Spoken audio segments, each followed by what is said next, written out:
Tá falando por que escolheram o dia 25? Teve um motivo? Então, aliás, esse então eu peguei, é um maneirismo que eu peguei seu, né, professor? Eu sou inocente, eu não sei de nada.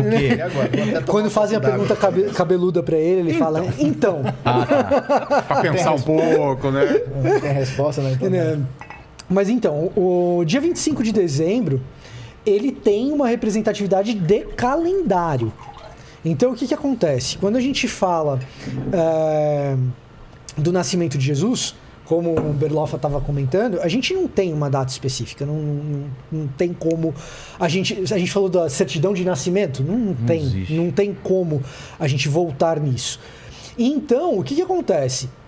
Quando a gente começa, como cristandade, a entender o nascimento de Jesus como algo importante, escolhe-se uma data, tá? E aí você fala assim, bom, que data que a gente vai escolher? Que data que é boa para você, professor? Olha... Que data seria boa para você?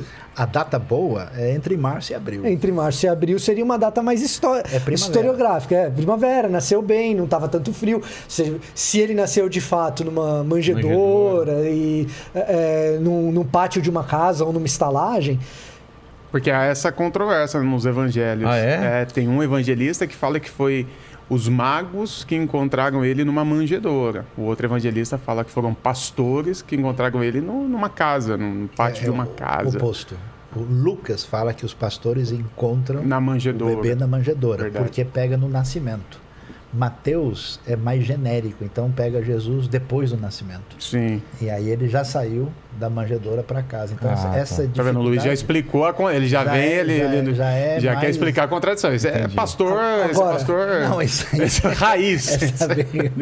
Agora, por que pra gente falar em abril e na primavera, pra gente isso é importante, Vilela? Pelo seguinte, nós somos seres humanos modernos que a gente está profundamente preocupado com a precisão histórica dos eventos. Que é uma preocupação que o ser humano da antiguidade não tinha tanto. Tinha, mas não tinha como a gente tem. Então a gente... O que a não gente... tinha? Não tanto quanto nós. Então o que acontece? A gente passou por um treco chamado iluminismo. Esse negócio chamado iluminismo é um treco inédito na história da humanidade. A verdade está na matemática. Né? A verdade está na matemática, está na ciência, a verdade está... E, cara, muita coisa boa veio disso. Comprovação científica, né? O que não for comprovado... Por que a gente conversa sobre Jesus histórico? Porque... Teve uma turma, essa turma do século XIX, do Reimarus, que o professor estava falando, que olhou e falou o seguinte, olha, para existir validação dessa narrativa de vocês aí, eu preciso validar isso pelo método científico. E o método historiográfico que se tinha na época dispunha de poucos recursos, mas era o que tinha, e se eu não consigo provar historicamente as coisas a respeito de Jesus, eu nem considero isso a verdade, isso daí é um conto da carochinha.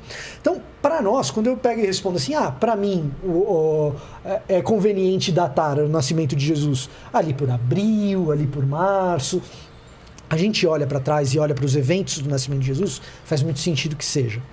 Agora, um humano antigo, ele fala assim, eu preciso datar, comemorar um nascimento de uma figura importante. O que eu vou escolher? Ele não está tão preocupado assim com a coerência interna das narrativas e tentar imaginar, não, foi mais ou menos nessa época aqui. Ele vai olhar pro calendário dele e ele fala assim, esse cara aqui é muito importante, é o mais importante. Que data que eu tenho aqui que é importante pra caramba? E aí, sociedades agrárias vão olhar para as datas que dizem respeito a equinócio, solstício, datas que são referenciais para plantio, e vão chegar numa conclusão. Opa, 25 de dezembro parece uma data boa. Então, uma parte substancial de todas as datas importantes vão ter a ver com plantio na antiguidade. 25 de dezembro é uma delas. Que é referente ao quê? É o dia mais curto do ano. Ah, é? Porque os antigos tinham um pavor muito grande do inverno. Porque a galera morria. Você não tem tanta possibilidade assim de vencer um inverno rigoroso. Então eles clamavam pelo sol e pelo retorno da primavera e do verão. E aí, o que acontecia? Eles, o fogo, né? Por que a Olimpíada tem uma tocha? Por que o símbolo de Roma antiga é o fogo? Porque é exatamente essa questão, né? Que é tão forte no ambiente europeu. Então, na Europa antiga, você tinha o dia mais curto do ano. A partir daí, o dia começava a vencer a escuridão de novo. Era o Natalis Solis Invictor. Consequentemente, o pessoal falou, peraí, mas a Bíblia não fala que Jesus ia ser o sol da justiça? Aí a galera falou, olha, então quem significa essa vitória da vida, que aliás tem a ressurreição, da luz, foi daí. em relação Agora, à noite. tudo indica, até porque quando Jesus está em Jerusalém, e ele está muito certamente na época da Páscoa, ele está conversando com os doutores da lei, porque o pessoal ia 3 vezes por ano para as festas de Jerusalém. E a conversa dele com os doutores da lei tem a ver com o seu bar mitzvah, quando o menino judeu se torna emancipado. Então é possível que a sua data de nascimento esteja relacionado próximo com uma festa. E juntando isso com a primavera, a época próxima do nascimento razoavelmente considerado seria março, abril, que é mais razoável. Mas a tradição consagrou dezembro.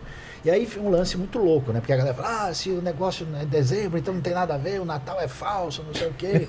Aí a galera... O Papai Noel, o pessoal não reclama muito, não. O Papai Mas Noel o tá lance legal. é interessante porque aí significa o quê? Que aquela galera que estava acostumada a enxergar o sol e a vida de maneira assim mágica, agora eles ressignificam isso a partir da experiência do conhecimento de Cristo.